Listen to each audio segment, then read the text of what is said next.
Good evening, everyone. We welcome you all to another webinar session organized by AAT Sri Lanka. Beyond COVID-19, leading people for the results. To start the proceedings of today's webinar, I would like to invite the chairman of the Professional Development Committee and the Seminars Committee, Mr. Tilak Dharmaratne.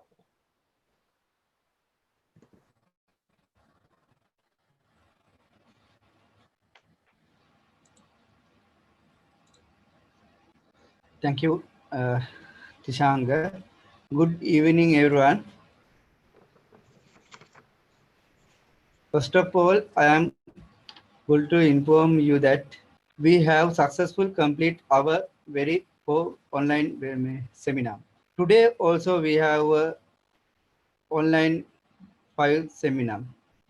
30 participants, and I wish to give you that most important point during the situation. So I would like to warmly welcome Professor Ajanta Dharmasiri, Chairman and Director, PIM, and I would like to honestly welcome Kayan Vijayasinghe, Director, HR, Hotel Shangri-La.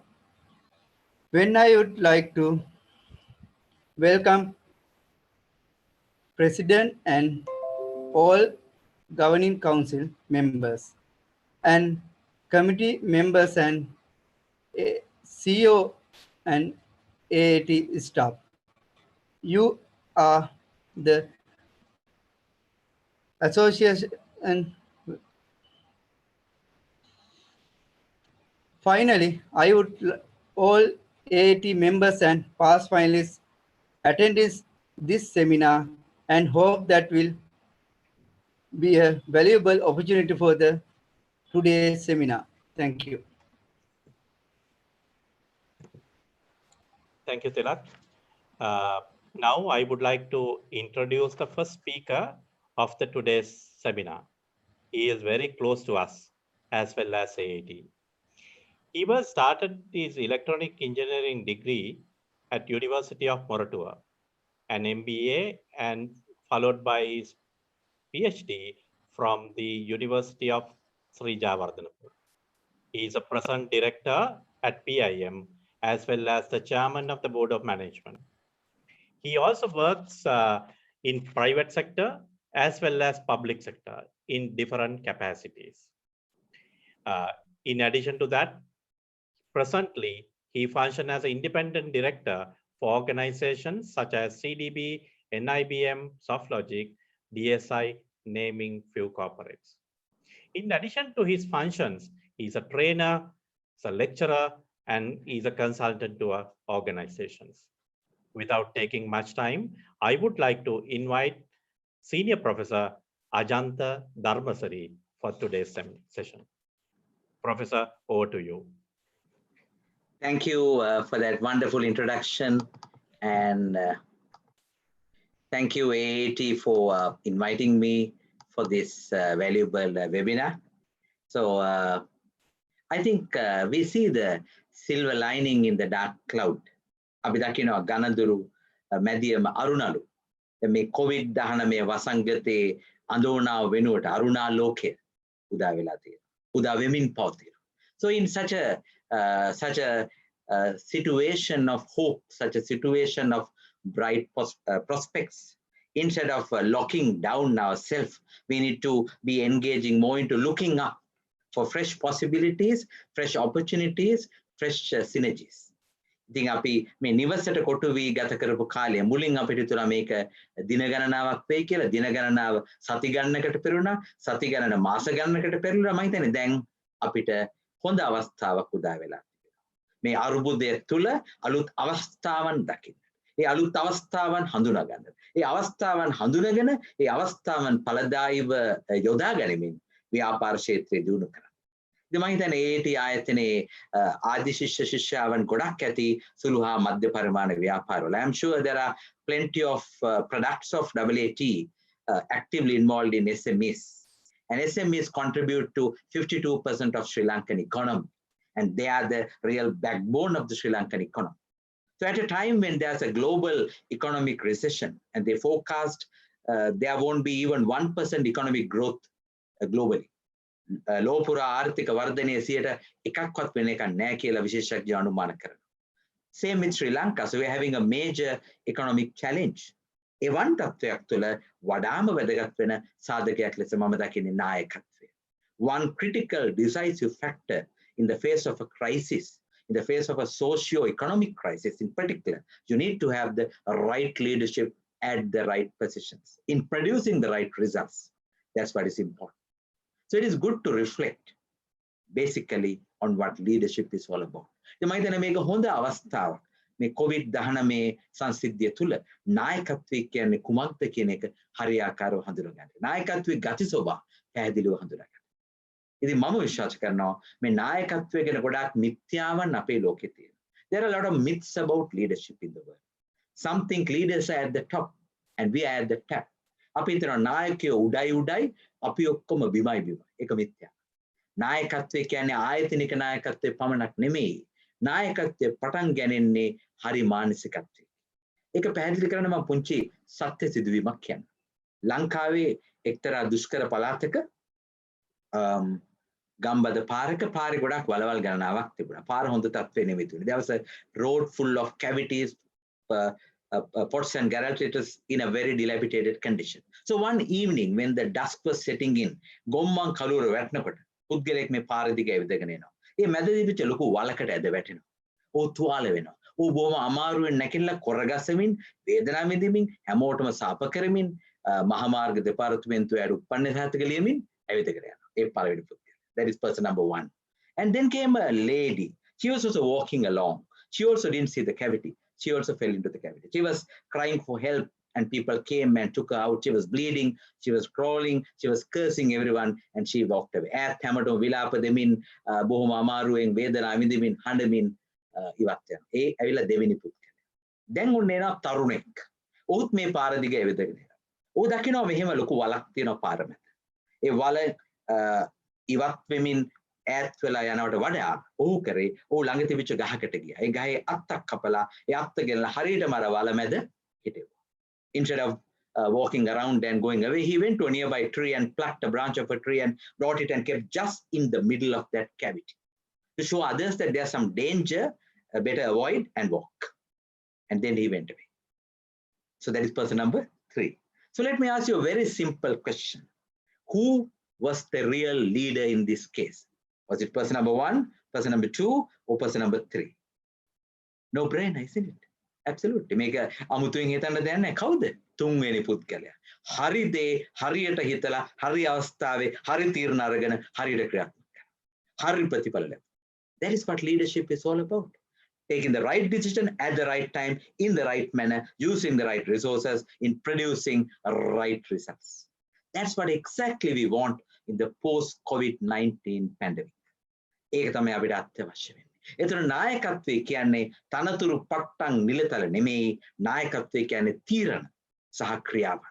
Leadership is nothing to do with positions and titles. It is something to do with decisions and actions. That's what I firmly believe. Of course, there is a category called corporate leadership, but I am talking about leadership more as a mindset. So I remember meeting Professor Rob Goffey from London School of Economics. ඔහු ලංකාවේ සම්මන්ත්‍රණයකට ආවා මහාචාර්ය rob ගොෆි. ඔහු අපිට කිව්වා අපි ඉන්නවා අති විශිෂ්ට නායකයෙක් ඉන්නවා London School of Economics වල. අපි එහෙම ඔයාගේ විස්තර. And he said, we have a great leader in London School of Economics. So we asked the details and he said, she's in charge of the toilet cleaning department. ඇය තමයි මේ මොනවාද එතන තියෙන මේ toilets බාර වෙන්නේ. So there's a good news. Leadership is non-hierarchical. මේක මේ දුරාවලිය මත රඳා පවතින දෙයක් නෙමෙයි. මේ කරුණමයි මම තවත් සනාථ කරන්න ඉදිරිපත්. ඒ නිසා ඔබ තුල තිබිය යුතු නායකත්වයේ පිබිදිය යුතු මොහොතක අපි. ඔබ තුල තිබිය යුතු නායකත්වය නිවැරදි ලෙස අඳුනාගත යුතු කාලයකයි අපි සිටින්නේ. ඒ නායකත්වයේ උද්දීපනය වෙලා අනිත් අයත් සමග එකමුතු වෙලා ඉදිරියට යා යුතු කාලයකයි අපි සිටින්නේ. ඒ පළවෙනි සිද්ධිය. ඊළඟට මම තව සිද්ධියක් කියනවා. අපි ඉංග්‍රීසියෙන් කියනවා the only ship that survives a storm is leadership. Only ship that survives a storm is leadership. So let's talk about a ship. This is a wooden ship.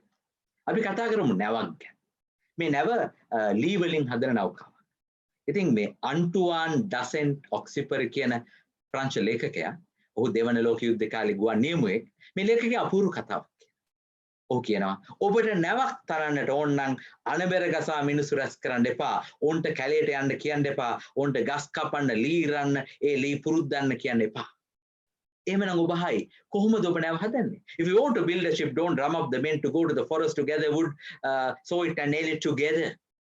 Then how do you make the ship? Instead, teach them the desire for the sea. සාගරය පිළිබඳ ආසාවක් ඔවුන් තුළ ඇති කරන්න. Teach them the desire for the sea. මේකේ ලොකු ගැඹුරක් තියෙනවා. ඇයි අපි එහෙම කියන්නේ මේ සාගරය පිළිබඳ ආශාවක් ඇති කරන්නේ? සාගරය පිළිබඳ ආශාවක් ඇති වුණාම ඕන් හිතනවා wow, let's go to the sea. How can we go to the sea? Let's go to the forest, let's gather wood, let's build our ship. And then we'll launch it. So in first approach, you tell people do this, do that, then do that, and they will do that and only that, nothing but that. In the second approach, you don't tell, you paint the big picture, you paint the vision, you share the dream, and they will become the dream team. They will go out of the way, they will go extra mile to achieve results. මම මේක එක්තරා රූපවාහිනී වැඩසටහනක ඉදිරිපත් කරද්දී කිව්වා පළවෙනි ආකාරයට මම කිව්වේ දක්කගෙන යන ජක්මක්. මේක කරපන් අරක කරපන් මේක කරපන් ඒගොල්ලෝ ඒක කරනවා එච්චරයි කරන්නේත් බයට. හදවතින්ම නෙමෙයි. ඊළඟට දෙවෙනි ආකාරය. ඔබ කරන්න කියන්නේ ඔබ ආසාවක් ඇති කරනවා විතරයි. උද්‍යෝගය ඇති කරනවා විතරයි. උනන්දුව ඇතිවන පරිසරයක් ගොඩනගනවා. පමණයි. ඕන් අවශ්‍ය දේ කරනවා. ඕන් නැවතනලා මුහුදට යනවා. එවන් කණ්ඩායමක් සාඩම්බර කණ්ඩායම. එවන් කණ්ඩායමක් හිමි නායකයෙක් වාසනාවන්තයි. මෙන්න නායකත්වයේ අලුත් මුහුණුවර. සාගරය පිළිබඳ ආශාවක් ඇති කරනවා. ඉතින් මේ නැව සාගරය පුද්ගල. සාගරය අපිට සමාන කරන්න පුළුවන් අපි වටේ ඇති තරංගකාරී ආර්ථික රටාව, තරංගකාරී පරිසරය, තරංගකාරී වෙළඳපොළ. ඒතර නෞකාව තමයි ඔබේ ආයතනය. එතකොට නායකයා තමයි කප්පිට මේ නැව අරගෙන යන්නේ. ඉතින් නැව යනවා එක වරායක ඉඳලා අවසාන වරායට. මොකක්ද අවසාන වරාය? අපි කියනවා විෂන්, දැක්ම. ඔබේ අනාගත සිහිනය, ඔබ දකින සොඳුරු සිහිනය. ඉතින් මං අහනවා සිහින දකින එක හොඳද නරකද? ඔබ මොකද හිතන්නේ? So what do you think? Is dreaming good or bad? It depends on the type of the dream. Sometimes when I go to offices after lunch, I see people dreaming. When they see me coming, they say, hey, so-and-so is coming and wake up. And some people even are lethargic, and they even keep on dreaming while singing a song. Mage sihine mata dakin idari. Mage sihine mamudan langwan. They keep on dreaming. I'm not referring to those dreams. They are daydreams. They were dawalhin. I'm referring to dreams for the future. Anagati pilwandu dakina sonduru sihina ganai ma kata karana. Idi mata matakai ape allapur rate hitapu janathipati Dr. Abdul Kalam, former president of India, came to Sri Lanka and he visited our institute TIM and he gave a fantastic lecture. I still recall one thing he said. He said, dreams are not what you see when you are asleep. Dreams are what makes you to stay awake and to work. Isn't that amazingly beautiful? සිහින කියන්නේ ඔබ නින්දේදී දකින දේවල් නෙමෙයි. ඔබ අවදිව තබමින් ඔබව ක්‍රියාවන්ට යොමු කරන දෙයක්. ඔබ අවදිව තබමින් ක්‍රියාකාරීත්වයට යොමු කරන දෙයක්. ඒ නිසා මම විශ්වාස කරනවා COVID-19 පසුතලය අපිට හොඳ පසුබිමක් සකසා තිබෙනවා. සුබ සිහින දකින්නට. ඒ සිහින ක්‍රියාත්මක කරන්නට අවදි වෙමින් කැපවීමෙන් ඉදිරියට යන්නට. So I firmly believe post-COVID-19 pandemic will be a great opportunity for us to dream big, for us to get together in making that dream a reality. ඒ නිසා මම විශ්වාස කරනවා leader is essentially a dreamer and making a team that is a dream team in reaching the dream. First the vision, then venturing out to realize the vision. So leaders have to be visionary, not visionary. Sometimes we see visionary, not visionary. So evan dakmak api tula tibiya yuthuයි. දැක්මක් නැති තැන වෙනයක් නැහැ. ඉතින් මම නිතර කියන කතාවක් Alice දුටු විස්මලන්තේ කියන සුරංගනා කතා පොතේ ඇලිස් කියන ලස්සන ගෑනු ළමෙක් හිටියා. මේ ගෑනු ළමයා හීනයක් දැක්කා. මේ හීනේදී අපූර්ව සත්තු ටිකක් මුණ ගැහුවා. Alice was playing with some funny creatures in that dream. And they were talking to one another. Don't ask me what language. Some language where both Alice and the creatures could understand. So there was a Cheshire cat, Pissu Pussy, came from a branch of a tree and approached Alice and asked from Alice, Alice, where do you want to go? Alice says, I don't know. And the cat says, go in any road. Any road will lead you to the place called, I don't know. ඔබ කොහටද යන්න ඕනේ කියලා මැලිස් කියනවා අනේ මන් දන්නේ නැහැ. ඒතර පූසා කියනවා ඔයා ඕන පාරක් යන්න. ඕන පාරකින් ඔය අරන් යයි කොහටද? අනේ මන් දන්නේ නැහැ කියන තැන. මෙහෙමද අපේ ජීවිතය. If we don't know where we are heading, we will end up nowhere. Nowhere. That's why Stephen Covey, the author of 7 Habits of Highly Effective People, firmly advocates begin with the end in mind. යා යුතු තැන දැන ගමන අරබන. මේ කියද්දි ලස්සන සිංහල කියමනක් තියෙනවා. දැනගෙන ගියොත් කතරගම නොදැන ගියොත් අතරමඟ. ඉතින් මට මතකයි ඉතා විශාල සම්මන්ත්‍රණයකදී මම මේ කතාව කියලා. මම එයාගෙන් ඇහුවා. ඔබ are you Kataragama people or are you අතරමඟ people? They said we are කතරමඟ people. Neither here nor there. එහෙමද අපේ ජීවිතය. ඒ සම්මන්ත්‍රණයට පස්සේ එක්කෙනෙක් ඇවිල්ලා මාව හම්බ වෙලා කියනවා අයියෝ සර් ඔක පරණ කතාවක් නේ දැන් තියෙනවා අලුත් කතාවක්.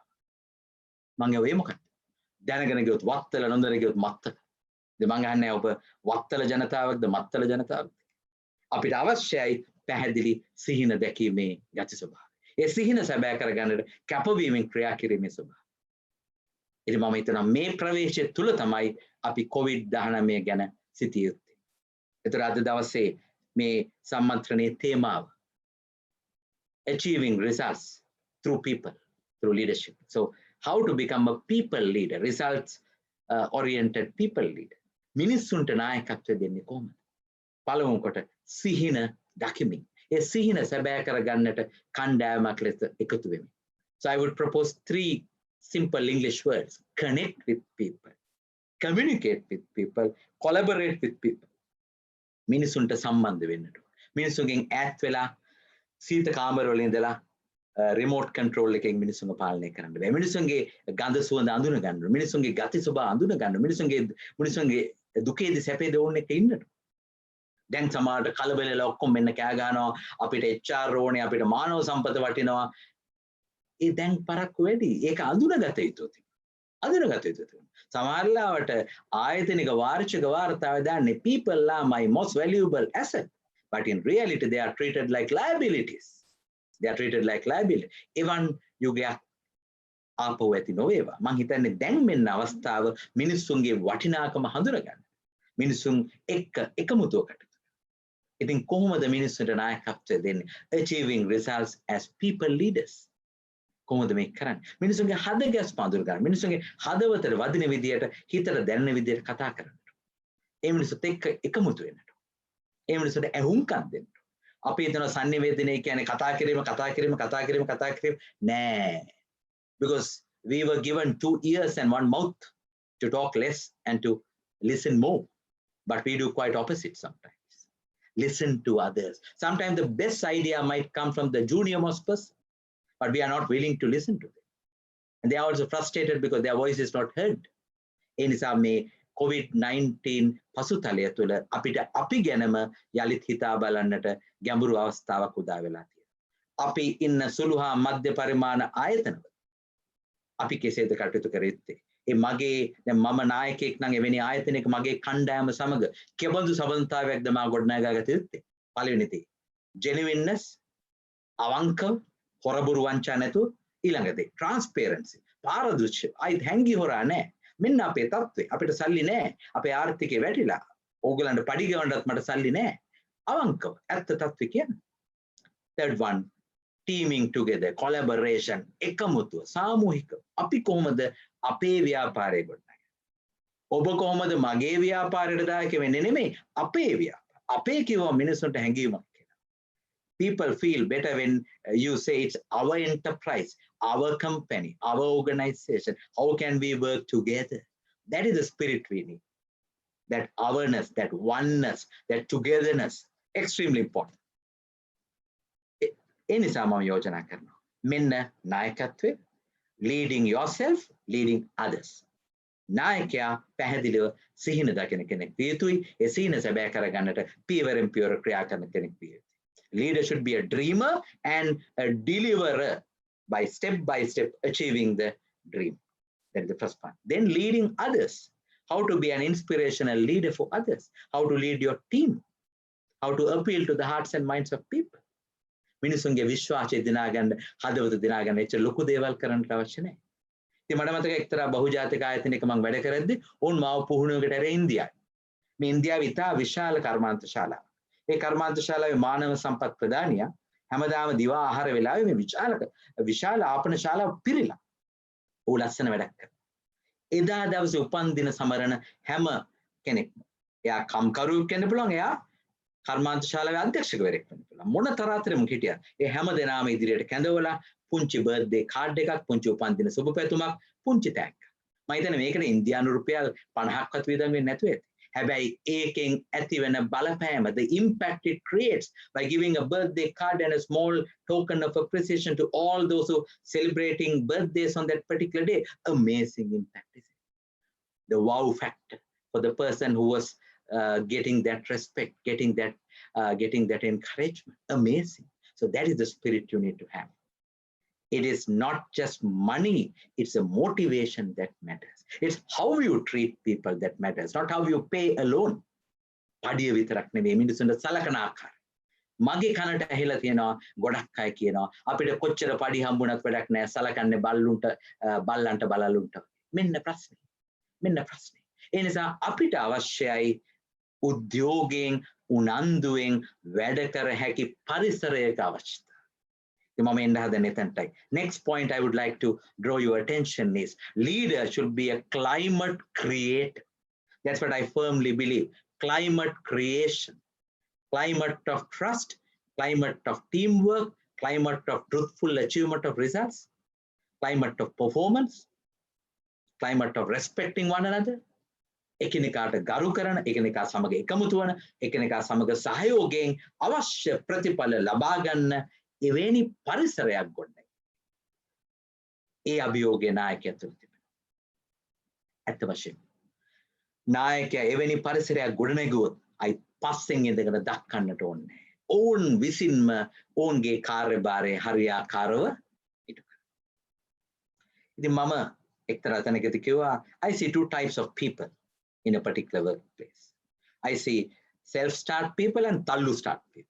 සමහර අය self-start අදහස දුන්න හැටිය ඒක උද්‍යෝගයෙන් ක්‍රියාත්මක කළ ප්‍රතිඵල ළඟා කරගන්න. සමහර අය tallu-start පස්සෙන් මෙන්න ඕනේ, තල්ලු කරන්න ඕනේ, අහන්න ඕනේ අරක කරාද, ඇයි කරේ නැත්තේ, ඇයි කරන්න බැරි, කවදද කරන්න පුළුවන්, tallu-start. ඉතින් මම හිතන්නේ අපිට self-start කට්ටිය වැඩිපුර අවශ්‍යයි tallu-start අයට වඩා. මේ tallu-start අය කොහොමද self-start තත්ත්වයට ගේන්නේ? ඒ ස්වයං විනය ඇති කරන්නේ, ඒ උද්‍යෝගමත් භාවය ඇති කරන්නේ. මම හිතන්නේ මේ අභියෝගය අපි ඉදිරියට තියෙනවා. ඉතින් අපි සුබවාදීව බලමු. Post COVID-19 pandemic will be an era of opportunities, era of possibilities, era of people-centric leadership. පුද්ගලයා කේන්ද්‍ර වන නායකත්වයට හොඳ තෝතැන්නක් ඇති වෙනවා.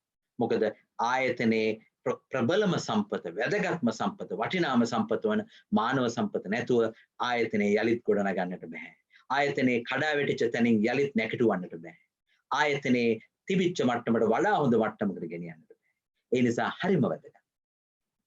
පුද්ගලයන් සමග එකමුතුව ඔවුන් උද්‍යෝගිමත් කරමින් ඔවුන්ට නිසි ගරුත්වය ලබා දෙමින් ඔවුන්ගේ සියලු දක්ෂතා උකහා ගනිමින් උද්දීපනය කරමින් ඔවුන් සමග මේ අපේ දෙයක්, මේ අපේ වැඩක්, මේ අපේ හෙට දවස තොපි සහ අපි නෙමෙයි, අපි සහ අපි වෙනුවෙන් අපි, ඔබ වෙනුවෙන් අපි, මෙන්න එවැනි මට්ටමකට අපි ආයෙත්. It is not you versus me, it is we together. We together can create tomorrow. Future is bright when you have that. So these are some of the thoughts that I would like to share in summarizing. Leader is a dreamer, and leader is a deliverer, and leader builds a dream community. In doing so, you need to do 3 I's: inspire, influence, and initiate. You inspire others from your words, and you influence others from your deeds, and you initiate with the seeds that you sow. තව කෙනෙක් දිරිගන්වන, තව කෙනෙකුට ආදර්ශයක් දෙන, තව කෙනෙක් සමග අලුත් දෙයකට මුල පුරන, එතනයි නායකත්වය. ඉතින් මම හිතන්නේ මෙවන් නායකත්වයෙන් අපේ රටට වාසනාවන් විවිධ තලවල, විවිධ තරාතිරම්වල, විවිධ ක්ෂේත්‍රවල මෙවන් නායකත්වයෙන් අපිට අවශ්‍යයි. එවන් නායකත්වයෙන් මල් පූදේවා, එවන් නායකත්වයෙන් පිබිදේවා. එයයි මගේ පැතුම. ඉතින් මමත් නිහතමානීව සතුටු වෙනවා නායකයන් බිහි කරන ලංකාවේ විශාලතම රාජ්‍ය ආයතනය වන පශ්චාත් උපාධි කළමනාකරණ ආයතනයේ මෙතෙක් හිටපු ලාභාලතම නියමුවා ලෙස මමත් යමක් කරන්නට පුළුවන් වුණා නම් මගේ හැකියාව නෙමේ මගේ කණ්ඩායමින් මට ලැබිච්ච ශක්තිය නිසායි. All my success I attribute to my team. We were teaming together to achieve great results. So we are into leader breeding. We are into developing leaders with global reach and local roots. අපිට අවශ්‍යයි ලෝව වෙත පිය නගෙන දේශීය වටිනාකම් වලින් සපිරි නායකයන්. ඉතින් මේ COVID-19 වසංගතයට අභිමානයෙන් මුහුණ දෙන්නට, ආත්ම විශ්වාසයෙන් මුහුණ දෙන්නට, අවංකවම මුහුණ දෙන්නට අපිට අවශ්‍යයි නායකත්වය. විවිධ තරාතිරම් වල ඔබේ ආයතනයේ මොන ආර්ථික මට්ටමේ තිබුණත්, ඔබ ආයතනයේ කොයිතරම් පසුබෑමක තිබුණත් මෙන්න සුබ ආරංචිය පටන් ගන්න අලුත් ගැම්මකින්. අලුත් විදියකට කණ්ඩායමත් එක්ක එකතු වෙලා ඔවුන් සමග ඔවුන්ගේ අදහස් වලට අවුම්කම් දෙමින් ඔවුන් සමග ඉදිරි ගමනක් යන්නට මුල පුරමින් අභියෝගයි බාධකයි ප්‍රශ්නයි ගමන රෝසමල් යහනාවක් නෙමෙයි. එහෙම වුණොත් ඒකේ කිසි රසයක් නැහැ. මේක roller coaster ride එකක්. It might be a bumpy ride, it might be a roller coaster ride. There'll be a lot of challenges, there'll be obstacles. You have to make obstacles opportunities, stumbling blocks, stepping stones. බාධක ඉදිරියට යන ගමනේ ආශිර්වාද ජනක පියවර ලෙස තමයි. එහෙමනම් මම කැමතියි මගේ කතාව අවසන් කරන්නට සුභාෂිත කවි පොතේ ලස්සන කවියක් තියෙනවා. මේ කවියේ තියෙනවා අපි කියනවා පහනින් පහන් සිය ගණනක් දැල්ලුවද එපහන් සිලේ අලු අඩු නොව දිලන ලෙද ලෝවාන් සතුන් ගුණඵල කරමින් නිබඳ සුපසන් ගුණෙන් වැජබෙති සුදුනෝ පමත. When one lamp lights hundreds of other lamps, the original lamp will not lose its light. That is the call for us, ladies and gentlemen. අනිත් අයගේ ජීවිතات ආලෝකමත් කරමින් අපේ ජීවිතයත් ආලෝකමත් පවත්වා ගැනීම. එතකොට කොරෝනාවේ අඳෝනාවට අසු නොවි අරුණාලෝකයක් ලෙස ආලෝකමත් පහන් ටැමක් වන්නට. දැල්වූ පහන් දැල්වී තිබේවා. සුන් වූ පැතුම් දලුලා වැඩේවා. ඔබේ ජීවිත සාර්ථක වේවා. ඔබේ ආයතන සාර්ථක වේවා. ඔබේ හෙට දවස සාර්ථක වේවා. මේ රට මීට වඩා වාසනාවන්ත වේවා කියන පැතුමින් මගේ ආරම්භක අදහස් ඉදිරිපත් කිරීම අවසන් කරනවා. අපිට දෙවන වටේදී ඔබේ ප්‍රශ්නවලට උත්තර දෙන්න පුළුවන්. එහෙමනම් ඔබ හැමතෙම ජයම වේවා. යලිත් වතාවක් ලැබුණු අවස්ථාවට සුදුසුන්ත වෙනවා. So let me finish my first round of thought sharing. Let me wish all the very best for each and every one of you all. Let's all get together with confidence and competence, and we can make a better country to live together. Together we can. Thank you. Thank you very much, Professor. It was a wonderful presentation. And also I would like to mention that when we going through our social medias, we always enjoying your management and leadership thought you're sharing during this period, especially. With that note, we will move into the second presentations today and invite Mr. Gayan Veerasinghe. Gayan is a Human Resource Director at Shangri-La Hotel Lanka Private Limited, Colombo. He has 10 years plus experience in HR strategic planning, developing corporate plans, etc. And also he has strong track record in performing in a turnaround and high place organization. Gayan, over to you. And also I would like to mention that Gayan has faced so many challenges last year. In his organization has to face April 21st issue, and now is COVID. Gayan, you have so many experience to share with the AAT members.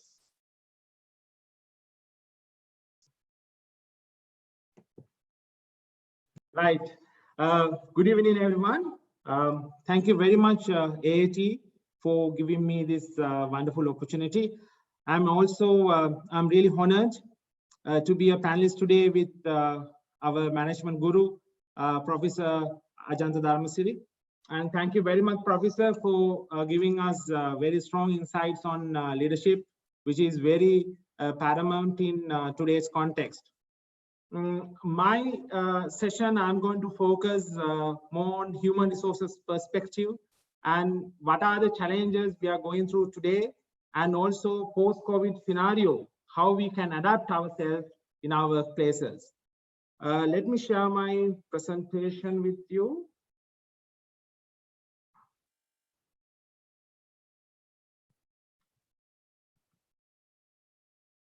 Right.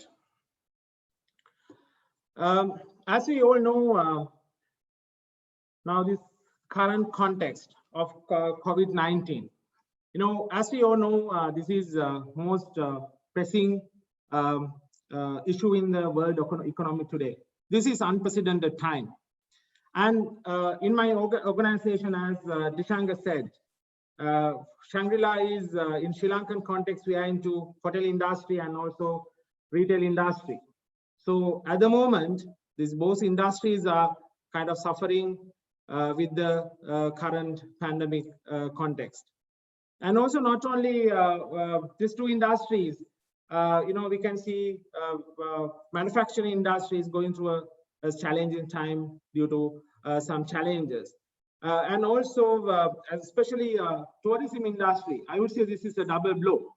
So post East attack, we have not been doing really good as an industry.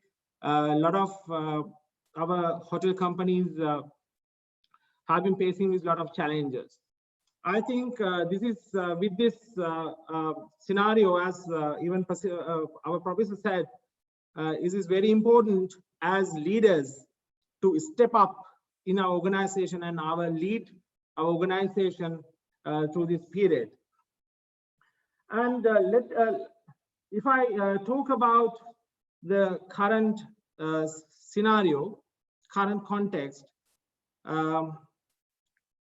right, I would say this is a trade-off between health and economy. Now, government also trying to release a lot of precautions, a lot of limitations which had been there due to economic issues.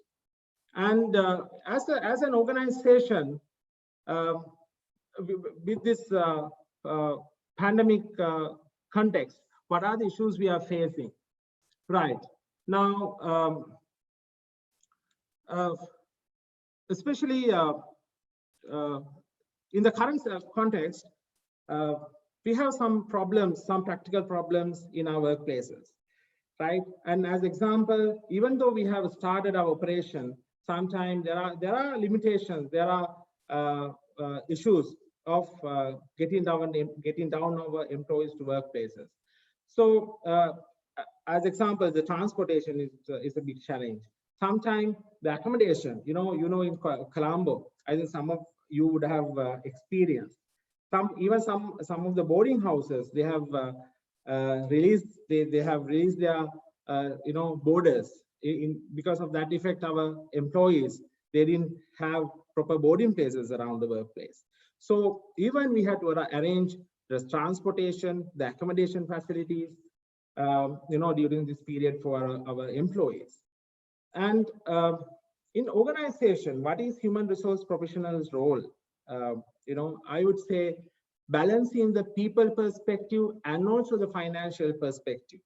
As human resource managers, we need to guide our employees and also the organizations through how we balance these two perspectives until we get into the good situation. And you can see, I think, in current context, organizations are taking different measurements, right? And in your organization, you might have experienced these measures. Sometimes one of the observation I have, this measurement, sometimes one of the big the problem is lack of uniformity. Couple of measurements which organizations are taking at this point. wage reduction ranging from 2.5% to 60%, reduction or removal of allowances and incentives, voluntary pay cuts, discontinuation of probationers, trainees, casual workers, fixed-term contractors, and also sometimes we have seen, companies ask employees to utilize their leaves during this period, and also, I mean, most of the old organizations have freezed their new recruitments, and most of the organizations, they practice their bonus cycles or the increment cycles in April. So some of the organizations have deferred or cancelled increment and bonuses due to this condition.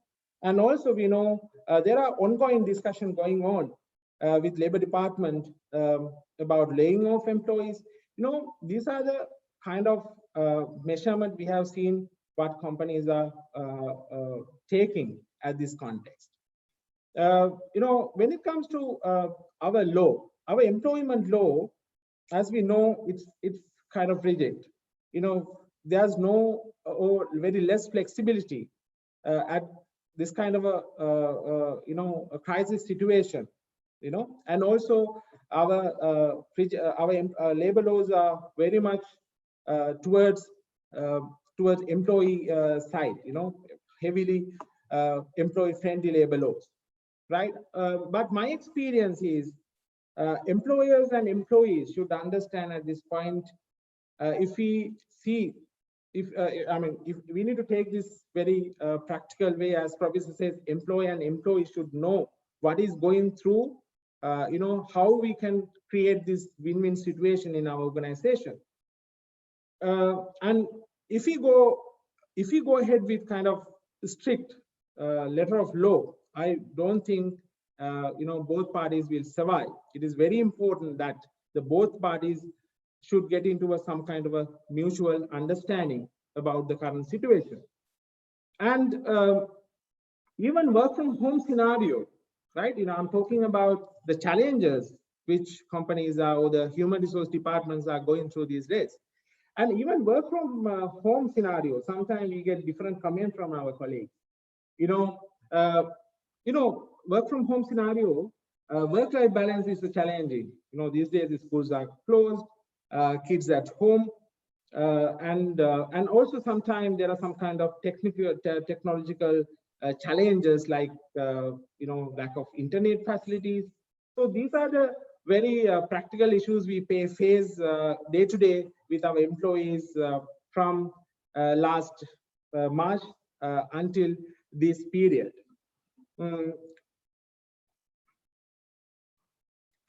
Okay, and also one of the things we have seen in today's context, lack of strong social security system in some context. I know various governments in the world have taken various measurements to mitigate this issue. And as example, Australia and Singapore government, they have some kind of wage subsidiary schemes with government. Even Sri Lanka, we have seen this 5,000 rupees allowance to vulnerable groups. This is the in current scenario with rising of COVID-19 pandemic. What are the organization and the human resources departments are going through? So, as Professor said, the most important issue is how we win the fight against COVID-19. So what is our role as people managers in this context? That is the most important thing. In this scenario, I don't think HR department can only take the responsibility. People manager, I don't define people managers are only people who are working in human resource department, right? I'm sure in AAT, people are, most of the colleagues are from finance background. I'm sure today in our webinar, there are a lot of colleagues are joining from other various disciplines as well. So in this nature, we need to understand everyone has, from the junior management to middle management to senior management, everyone in the organization, we have responsibility as a good people managers, how we can face, how we can direct, how we can lead our employees through this challenging situation. Right. Now, I've actually, I have taken this picture. I think you can see this picture from LinkedIn. So you can see how the world of work has been changing. We have heard about emotional intelligence, and before to emotional intelligence, intelligence quotient, we called IQ, then EQ. And I would say in today's context or the current scenario, more than IQ or EQ, the most important quotient is adaptability quotient. So if you can adaptable to the changes which has been happening because of this situation in organization, that's the most important factor for your success. So as people managers, we need to see how we can drive our employees through this change in pace. Professor talked about leadership a lot. Leadership is, I think, the most important aspect when we're driving our organization toward this from current context to post COVID-19 conditions. And learning and development plays a huge role here. I would say, a lot of companies are doing a lot of initiatives to improve learning and development aspect these days.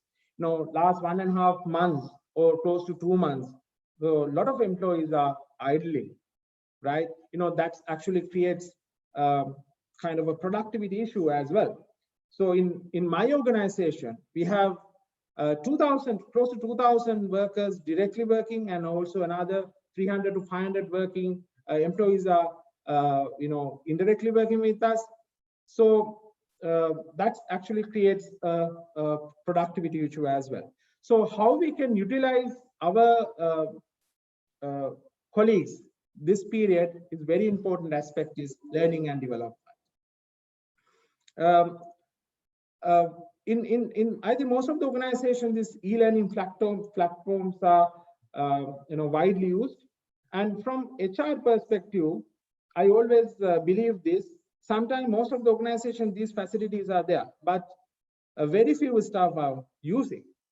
And it's HR department or leaders' responsibility how we can reinforce these facilities to better use of our employees. And in my organization, we every weekly basis we monitor our employees, how many percentage of course completion to the learning and development e-academy. And also we have given some kind of targets to our even for senior management to complete certain programs using e-learning modules.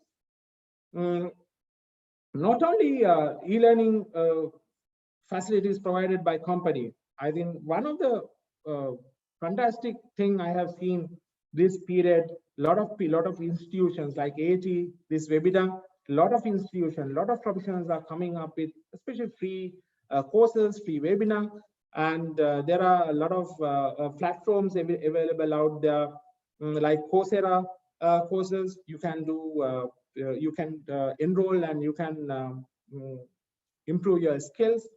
So when it comes to skill development, right, this is we need to understand this is very unprecedented time. Sometime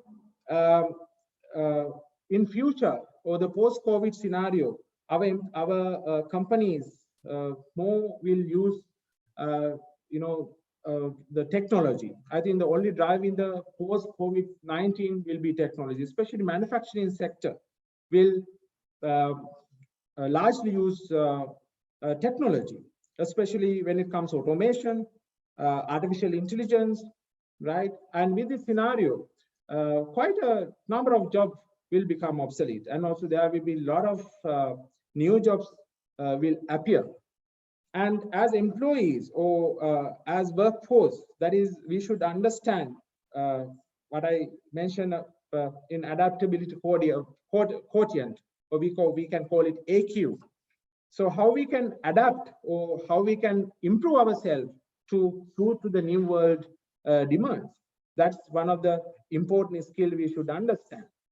And also upskilling or the multi-skilling. Sometimes we have in our organization, in my organization, we see how we can multi-skill inter-department, right? How we can utilize our colleagues in different tasks to address the productivity issues.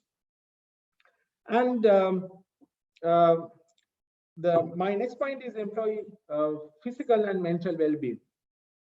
And very importantly, I mean, a lot of information out there about physical well-being, about using, you know, the behavioral changes and also using sanitizers or whatever, right? But how about psychological well-being? We need to understand in our workplaces, you know, a lot of social stigma out there, a lot of anxiety out there, how we manage our workflows. And I think humans department, all human resources departments have a paramount role there. How you closely work with your employees and how we really understand the sensitive issues of your colleagues in this scenario. It is very important because these two aspects, physical well-being and the psychological well-being, without these two aspects, we don't think we can maintain productive workforce. And employee awareness on new development. As I mentioned at the moment, I mean, a lot of the companies are taking very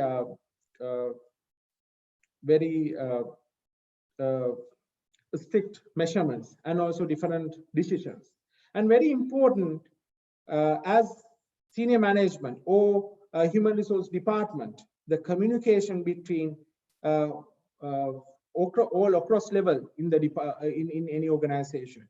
Why, you know, if companies taking a difficult decision, I think it is really important. You need to communicate to your rest of the colleagues from all levels, from associate level to supervisory level to management level, why management or the why company is going through this, why company is taking these initiatives, right? You know, that creating that mutual understand across all levels is very important at this point. And flexible work arrangement, right?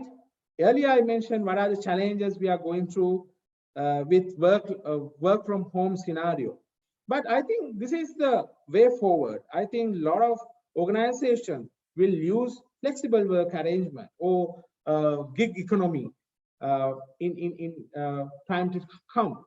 I think a lot of new generation will like that idea, flexible work arrangement, right? Because we know, especially a generation, new generation, Generation Y, they will like to, they are savvy with technology and the mobility is high. So this is going to be the future in terms of our workplace.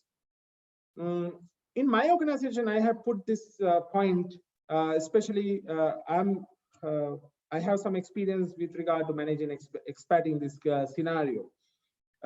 In managing expatriates also, one of the challenge at this point. You know, we have some colleagues, expatriate colleagues who have planned their vacation during this period. Their families are waiting, but however, due to these travel restrictions, they can't go there and their families can't visit here. There are some kind of issues and we need to really manage them. We need to really take care of them at this moment. Right. And employee engagement and communication. Employee engagement and communication, and one of the main issue we are facing at the moment is, I mean, last 2 months we couldn't meet our colleagues, right? So, and I know a lot of companies, they have their intranets and sometimes their WhatsApp group, their Facebook group, in order to communicate. I think you need to find a way how you communicate with your colleagues, how you create that engagement within your employee groups. And also I have seen some organization even do various employee engagement activities during this period. I have seen one of the organization, they have initiated some even virtual Urdu survey in April, right? Even some gratitude campaigns, some fitness campaigns, and those kind of things we have seen some organizations are doing this period in order to keep their employees engaged. And when it comes to people, it's always communication, motivation, how you create morale, right? It's period of uncertainty, but as Professor also mentioned, we can see some kind of a light now in the end of the tunnel. I think this is a very, very important as HR professionals and also the HR professionals, how you communicate with your rest of the colleagues, how you lead your senior management to bring this balance between people and the business. We need to ensure the interest of people and also the interest of the organization. That is the role of HR in today's context. Finally, social aspect and empathy. HR professionals, so we are working with people, right? So we can't forget the social aspect of people or the empathical understanding with our colleagues. So this period, you need to be very mindful. A lot of our colleagues are going through some economical issues, some kind of health issues, maybe some kind of different social issues. You have to be mindful, and where you need to see where you can help them in organization context, how you can extend our help to safeguard them at this period. Okay, with that note, I think my presentation is over. My final message is, as for people professional or people managers, this is unprecedented time. With this, I think now we have reached to a certain level. We can see some hope, and how we drive our organization with this tough time, it's very important. HR has become a very, very important role in the organization. I mean, more than ever because of this situation. We need our organization or our colleagues or our staff need our help at this moment more than ever. Thank you. Thank you very much. I think we are moving to Q&A session next.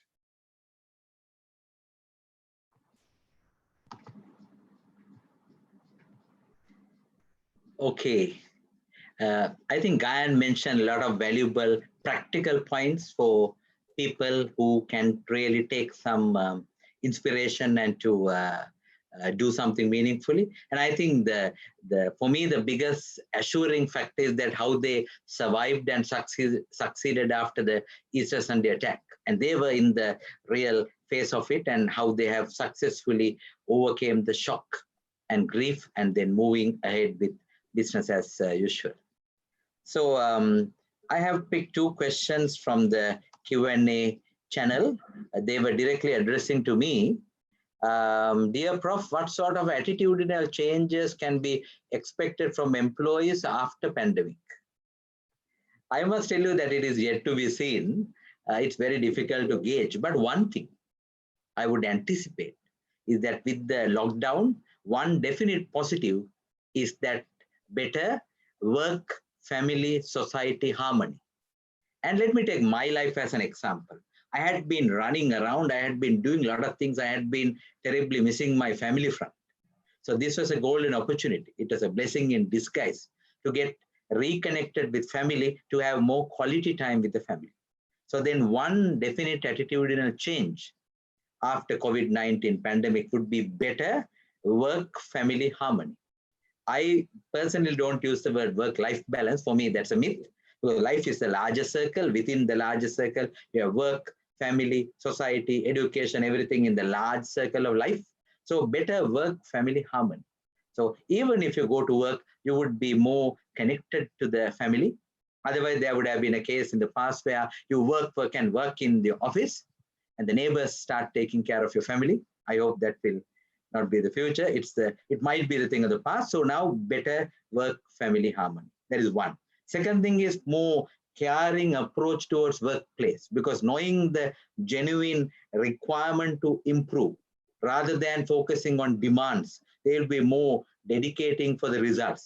So I think the attitude, if I were one of the factory workers, I would look at more the well-being of the factory than what I would get from the factory. So rather than my rights, it's all about doing things together to get results. As President John F. Kennedy said, first ask the question, what I can do for the country, than what country can do for me. So that sort of attitude would be required. So can I answer the second question and pass to Gan? Is that all right, Gan? Okay. So the second question is all about, I hope I have sufficiently answered the first question. Second question is all about, there's a question saying, dear Prof, if the workforce is reluctant to change for the present situation as a leader, what sort of tools are available to move them for a favorable environment? I think I briefly touched upon this in my thought sharing. Ministu වෙනස් වෙන්න අකමැති නම් ඇයි අකමැති වෙන්න හේතුව කියන එක. මේ ගැන මම හිතන්නේ there's I think the world's leading authority on change is Professor John Kotter. John Kotter suggests 8 stages of change. So first thing is create a sense of urgency. Sense of urgency. මේ වෙනස් වීමේ අත්‍යවශ්‍ය බව උන්ට දැනෙන්න ඉඩ ආරයි. දැන් අපි හිතමු දැන් ලොකු ගින්නක් ආවොත් මිනිස්සුන්ට දුවන්න කියලා උද්‍යෝගමත් කරන්න ඕනේ නැහැනේ. I mean, if there's a fire erupts, you don't have to motivate people to run, and you don't have to supercharge people to run. They will anyway run. It's because of the urgency. Create a sense of urgency. I remember engaging in a tough discussion with a very vociferous union long time ago when I was serving in a multinational. They were asking for unrealistic salary hike. And we said very simply, we can give you the salary hike, but we can't guarantee you the employment tomorrow. The factory will collapse. We can give you the hike, but don't expect the continuation of your employment. We will all collapse. We will all have a decay. So finally, they got the message. So create a sense of urgency. Why we need to change for our survival, survival of the fittest. So get that message across to them clearly and ask from them why you are reluctant to change. There's an interesting story about who moved my cheese, old cheese and new cheese. There's one person clinging on to old cheese and another person was adapting to the new cheese. Alut parisaret hadagahan bari unot dinosaur enta vecha devin. I would prefer to have dynamic dolphins than dinosaurs. Dinosaurs could not change with the changing world, whereas dolphins could thrive in a changing world. So we need more dolphins than dinosaurs. But if someone decides to be a dinosaur, I can tell you there's a place reserved for you in the Jurassic Park. Okay. Over to you, Gan, for your questions. Right. I think I got a question in kind of similar nature. What are the core values the individual should maintain for success in a situation like this? I think this is very important question, as just Professor mentioned. You know, this is unprecedented time, and also the what we are getting after the COVID-19 not going to be the similar as we experienced before. This is going to be a new work ethics and also new world of work. And very importantly, when it comes to values, what are the values we need to have? You know, I think in Professor's session, Professor mentioned about genuineness, honesty, and collaboration. I think this is very important at this moment from the employer side, from the organization perspective, and also from the employees perspective, this values. And also adaptability is very important, right? You know, sometimes we might experience some people some colleagues in our work settings. Sometimes you don't know how to do some basic IT things. You need to call your IT department to get it done. But at the moment, it's different. It's work from home. You need to find your solutions, right? That's a simple example which I gave you. And adaptability is very important. There's a saying, disrupt yourself before someone else disrupts you. As Professor said, it's your choice. Either you become a dinosaur or dolphin. That's up to you. So second question how we can be in touch, how we can be in connect with people and activities when we isolate with work from home. I think last 2 months, I mean, as all organization, we have experienced this. You know, there was a disconnect between the employee, the organization, the communication, and also the employee group. I will tell you some of the initiatives in my organization we have practiced as a solution. As I mentioned in my presentation, e-learning modules. We have created some very interactive e-learning modules, and we have added some new modules for our colleagues' use. And not only that, we have motivated our employees during this period to complete more and more courses through e-learning. And I have seen in even my industry, hotel industry, a lot of hotels, you know, I mean, hotel industry, you have, you know, employees, I mean, when it comes to hotel, in a city hotel to a resort, you have more than 500 to 1,000 employees. How you keep these employees engaged? That's a very important question at this point. So we did some, I saw Barry at Welcome. I can use that example because HR director was a very good friend of mine. So I saw this Avrudu virtual Avrudu via Facebook. And in my organization, we did a couple of employee engagement activities online. So online is the new normal, right? Professor, you have any questions you want to? 1 second. I think there's a question addressed to both of us. Perhaps okay. I'll start it first and pass it to you. Can I read out the question? It says, Prof and Gayan, neither Easter attack nor COVID were unexpected, ever happened nor yet to happen. So probably what they mean is they're unprecedented.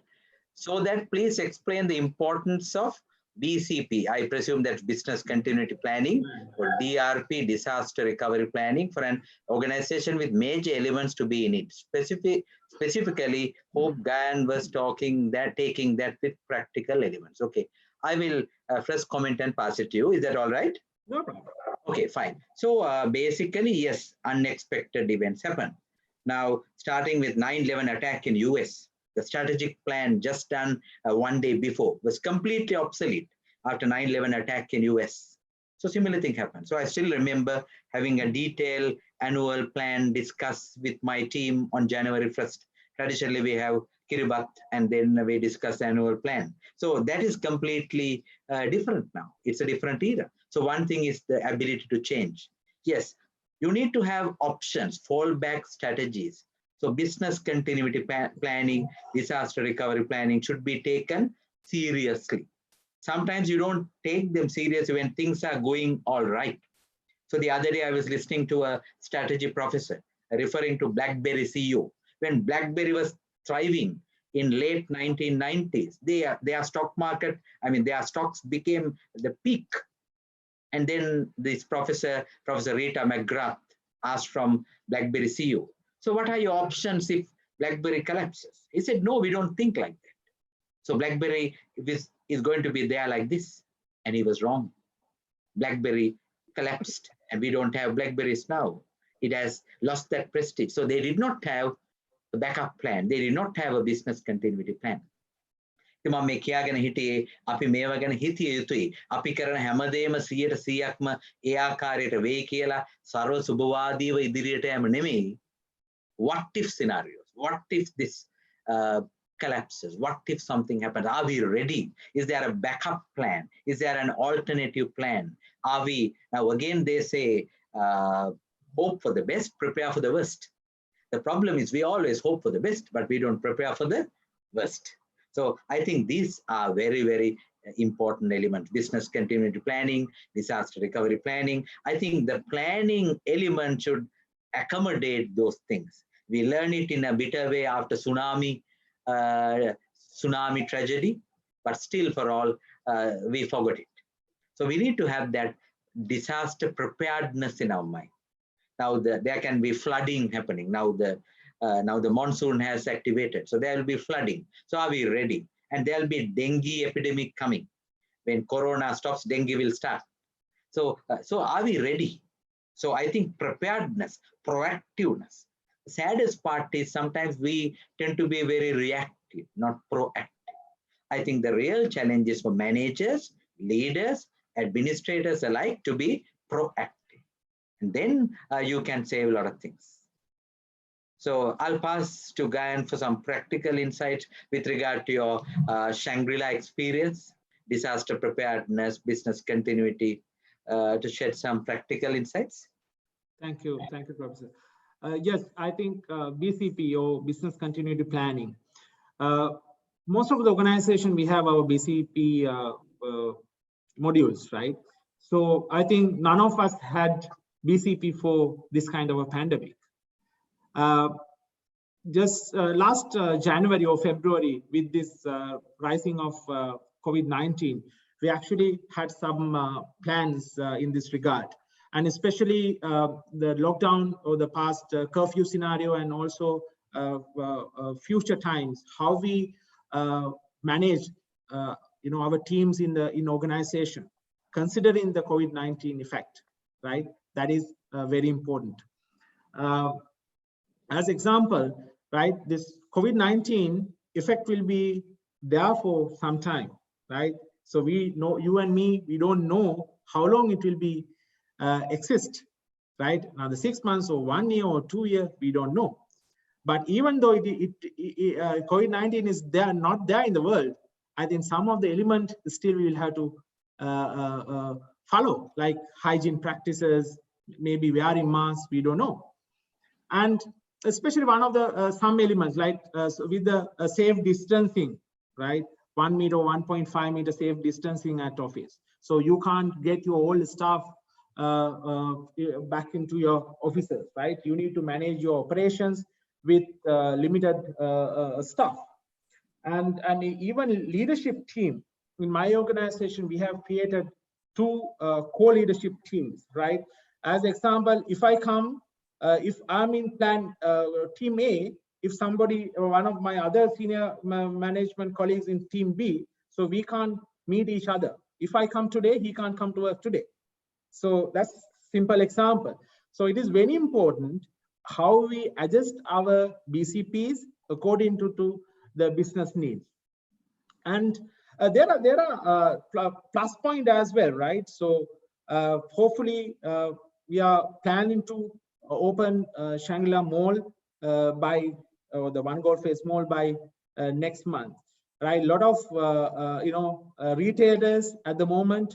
We are conducting a lot of trainings for our retail staff and also our staff about this new normal, right? In your office and also when you're having meals, when you are engaging with other colleagues, how your behavior, what are your behavioral changes are. So these kind of things we do. We have online trainings models, and also we do classroom trainings respecting required social safety distance. And these kind of things you need to consider when you create your BCP for COVID-19. Okay, I think again there's another question for both. Can we take it up? So importance of solutionists are critical than specialists or generalists under new normal. Please discuss. I gather the word solutionist is more giving solutions to existing problems. So the comment is, rather than being a specialist on one area or be a generalist covering whole, we need the solution orientation. I tend to agree, because what happens is in the new normal, what we need is to tackle the problems as and when they come and to move ahead with confidence.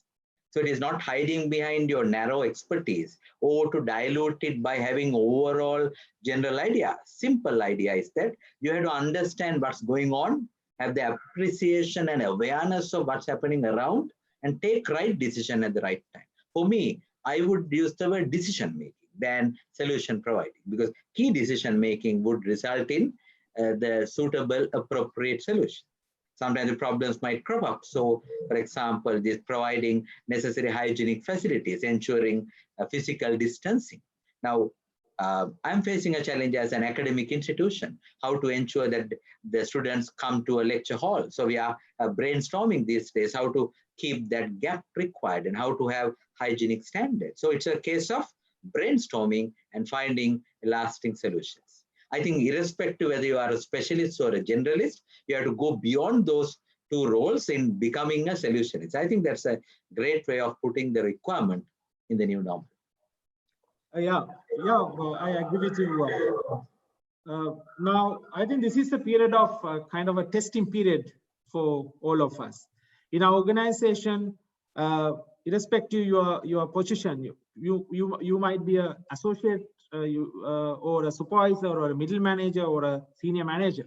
So your adaptability, your resilience, and also your leadership style, and more than ever, I mean, it can be observed from the outside, right? Sometimes we have managers high in technical skills, but when it comes to people, because now today discussion about people and leadership, right? So I think more than ever, it is very important how you manage your leadership, how you lead your teams, and how you motivate your team, how you keep the employee morale, and how you take care of your employee with genuineness. So these kind of things is very, very important skills at this moment for any people manager. So I agree with the professor. Basically, this period, more than, I think, I would say the preaching, is a time we go out there. You need to really work hard and to safeguard your teams, your organization, your colleagues. This is the time. Good, good. So again, there's another question for both of us. Dear sirs, what extent the virtual office will have an impact on the employment? How we can prepare for that? So this virtual office or telecommuting, working from home, whatever the term you use, is becoming increasingly popular. Now, for example, I am doing online lectures being at home. So wearing the shirt and tie as a formal thing, only the bust is shown. So don't ask me what I'm wearing below that. So basically, you are far more relaxed being at home. And also you are connected.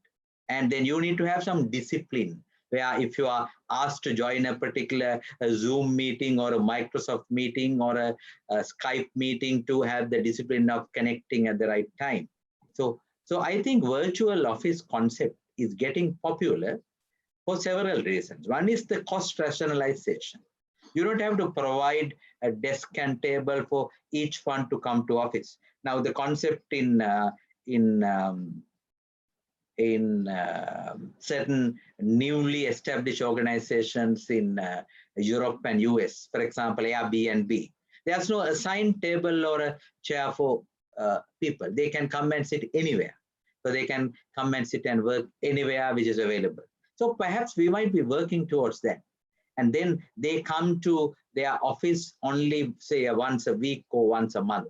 They are connected through internet, through a strong bandwidth, including line, so that they could work from home. These are some of the models which has been tested and proven. But at the same time, I must confess that the richest form of communication is human touch, face-to-face. That is what research has repeatedly proven. So we can't deprive the face-to-face communication. So wherever possible, human desire, human nature is that to have face-to-face communication. And look at the biological needs, the home front. You can't satisfy them with digital means. It's a human interaction which is needed. So these are all artificial intelligence, technology, digitalization, providing virtual office atmosphere. They're all good, but you should not forget the fundamentals. You need to have that human touch. High tech and high touch should have harmony. So I would propose have working from home, provided you have regular meetings at office. some physical interaction, some virtual interaction in harmony. More virtual interaction, less physical interaction might be the way, but still some physical interaction is absolutely must. So that is my way of looking at virtual office. 100% virtual office will not be successful in my view. 100% physical presence might not be possible for a long period of time. So we need to have a balance, virtual working versus physical working in harmony. At least once a week or once a month, we need to get together, connected. So that is something important. And again, to draw your attention to another dimension, certain industries you can't have virtual work. Take manufacturing. I firmly believe export-oriented manufacturing should be the backbone of Sri Lankan economy. අපනානේ සඳහා කරන නිෂ්පාදනයන් අපේ ආර්ථිකයේ කොඳුනාරටි විය යුතුයි කියලා මම විශ්වාස කරනවා. එවන් තත්ත්වයක් තුළ අපිට මේ virtual working කියන සංකල්පයේ තරම් ප්‍රායෝගික නැහැ. අපි වැඩ කර යුතුයි ආයතනය තුළ යන්ත්‍ර සූත්‍ර භාවිත කරමින්. හැබැයි සමහර ක්ෂේත්‍රවල සේවා ක්ෂේත්‍රවල මේ ගෙදර සිට වැඩ කිරීම ප්‍රායෝගිකයි. ඒක අවස්ථාව අඳුනගෙන ඒකට ගැළපෙන ලෙස ක්‍රියා කළ යුතුයි. හැබැයි මම දකින්නේ මේ හොඳ සංකලනයකුයි අවශ්‍ය වෙන්නේ. ආයතනය තුල සිට වැඩ කිරීම ඕ නිවසේ සිට වැඩ කිරීම මේ දෙක අතර මනා සම්බන්ධීකරණයක් තිබිය යුතුයි කියලා මම විශ්වාස කරනවා. So again, over to you for your thoughts. Oh, the professor කිව්වා වගේ දැන් hotel industry ගත්තත් like manufacturing industry, so it's a service industry. So I mean we can't actually function a lot of our operation duties. We can't function work from home, allocating work from home duties. But I would say of post-COVID-19 scenario, a lot of companies will test this because 1.5 meter safe distancing, you can't allocate a lot of staff in your offices, right? So then space will be a problem.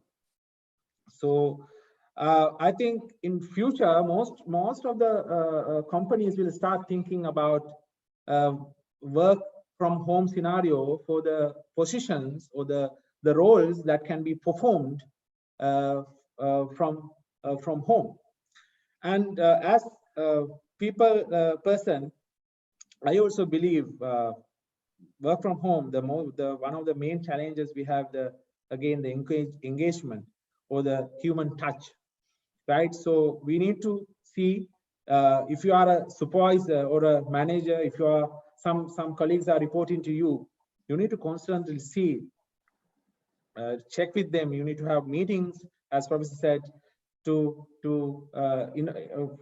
the communication perspective, and also how you can safeguard or how we can take care of their well-being. So those are important. I think it's in most of the organizations today in kind of a balance. I think this balance or the work from home or people who need to come to work, this will be there for some time. This will be there for, we don't know, until such time it will be there. So we have to adjust or adapt ourselves in our organization according to that. Okay, thank you. And there's another question, dear professor, on what areas we should improve our knowledge as finance professionals to succeed in life? I'm sure this question is from AAT, I think AAT products, so AAT practitioners, so AAT students. So I think finance professionals, my simple advice, honestly, I don't know whether I can advise because I'm not a finance professional, but I have been using finance on my daily affairs. So I would say, don't have a cylindrical view, have a conical view. Don't get confined only to finance. World is bigger than finance. Have a holistic view. So this is my advice to any functional professional. Don't get restricted to your function. Don't get confined to your function. So I can talk about HR because I was doing my PhD research on HR. The saddest comment I received from many CEOs, I was asking about their HR colleague from the CEO. The CEO said, my HR person knows HR, but he or she doesn't know business. Same thing should not happen with other professions. You should go beyond your professional boundary to know the business, to expand your strategic perspective. So my challenge for finance professionals is don't just become a number cruncher because software will take over you. You will become obsolete. Artificial intelligence will take care of that and you will be jobless. So go beyond strategic financing, financial modeling, scenario analysis, and think of variety of ways of creating the future, being strategic. So I think finance professionals should be increasingly more holistic, more strategic, and more futuristic in terms of doing their work, not just doing the day-to-day operational activities. Then you will be replaced by a robot. You will be replaced by a bot, not a robot, but a bot where a software would do the needful. So don't get hammered by a bot or a robot, and you need to go beyond that. So thinking holistically, thinking strategically, thinking for future. So that's my simple way of looking at it.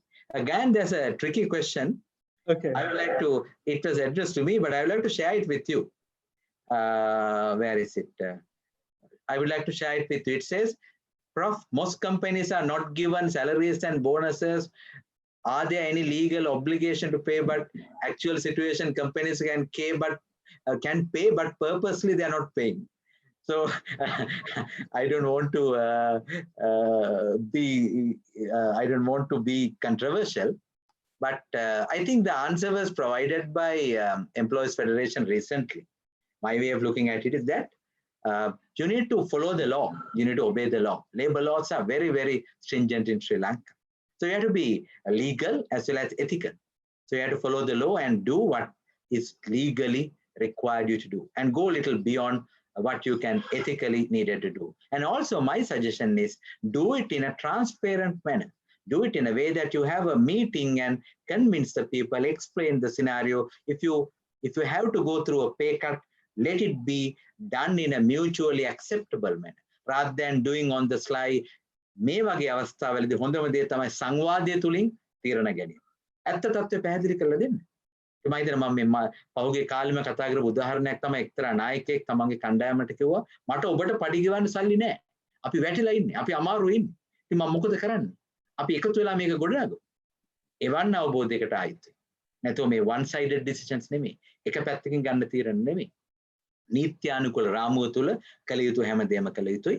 ඒ වගේම එතනින් එහාට ගිහිල්ලා මිනිසුන්ට අතහිත දෙන්න පුළුවන් නම් ඒකත් කර යුතුයි. ඉතින් මම හිතන්නේ මෙතනදී වැදගත් වෙන්නේ මිනිස්සු ගැන හිතන එක මිසක් මිනිසුන් අමතක කරන එක නෙමෙයි.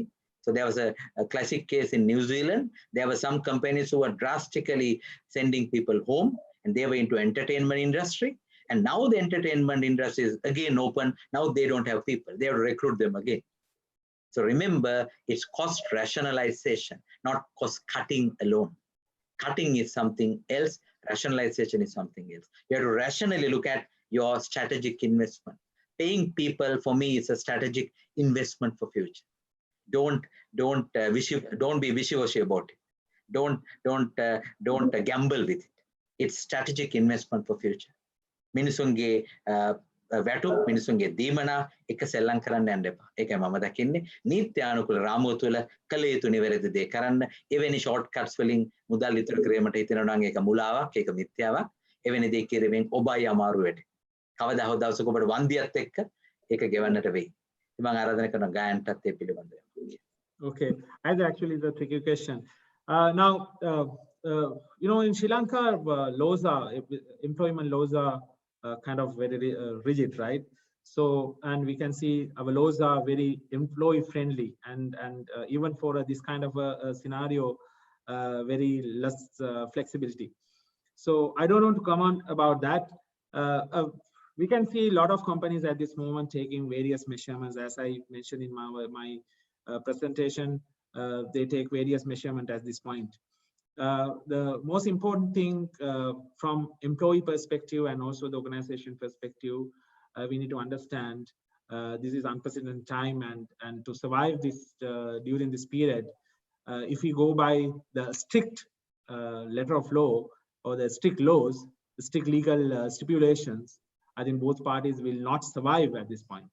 So only solution is the communication.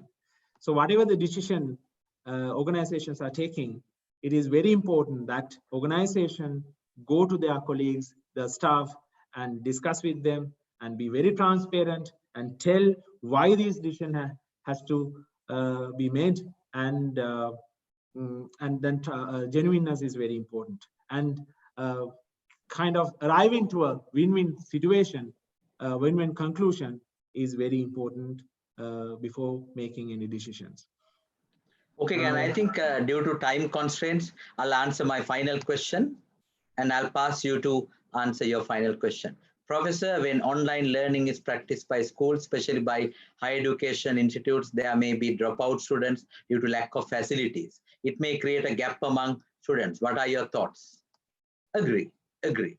There's a digital divide, rural and urban divide, rich and poor divide. This is the world. This is the world. We don't have an equal world. Everything is unfair for some category, fair for some category. This is a reality. Take a garden. There are tall trees and small trees. There are big flowers and small flowers. This is a variety. So there's an affected community. Those who are deprived of internet connection, those who are deprived of laptop computer, those who are deprived of online facilities. True enough, true enough. So this is the reality. So I think this is where the social support from the government is required. Now, fortunately for postgraduate studies, the institute that I represent, we cater for 100% employed students. They are all learning managers. They are all working managers. I don't see any issue. But I think the question is more pertinent to the undergraduates and other professional course followers. So I think, of course, if you look at the digital reality, now most of the young generation are having smartphones. They don't have feature phones, they have smartphones. And they pay more money to buy data than to, than for the call charges. So I think it's not a difficult thing to bridge the gap. So earlier we had the concept of a nanasala. In a village, you have a nanasala, a central place where you have a high bandwidth internet connection. So the government should intervene in providing some necessary support for the underprivileged learning community, for them to get connected with online courses and other facilities. Say a scheme to give laptop computers on a loan base, like a financial assistance. This is where the social support is needed. So my point is that until that happens, we can't stop online, because that's the idealistic world. So always there's unfair community. So we have to appreciate that, empathize with them, but the world is moving. So that's a harsh reality, whilst empathizing with them. And again, let me put a comment. With my experience with online for the past 10 years, we had been having online programs, so our overseas study groups. My personal view is that online is not the best. I'm very open about it. I mentioned this in a recent television channel interview. I believe in blended learning approach. එතනදී මම විශ්වාස කරන්නේ මිශ්‍ර ක්‍රමයක්. ශාරීරික උගන්වීම සහ online ඉගැන්වීම අතර සංකලනයක්. මේ දෙකේම එකතුවක්. 100% ඔන්ලයින් ක්‍රමය පමණක් 100% සාර්ථක නැහැ. 100% ශාරීරික ඉගැන්වීම කරන්න බෑ මේ තියෙන තත්ත්වයන්. ඒ නිසා මේ දෙකේ සංකලනයක් තමයි අපිට අවශ්‍ය. I mean, what we need in the long run is a blended learning approach where online will play a key role and physical lecturing will play a key role. A combination of both is what is needed. So Gan, you can answer the question. It's directed to you.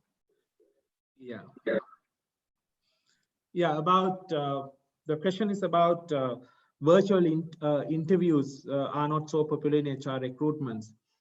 I think in Sri Lankan context, this is becoming popular.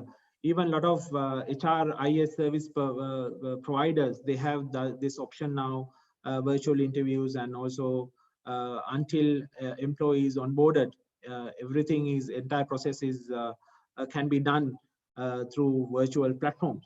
So that is available. I think it's a matter of practicing it, and also with the COVID-19 situation, I'm sure most of the companies will start using virtual solution like this.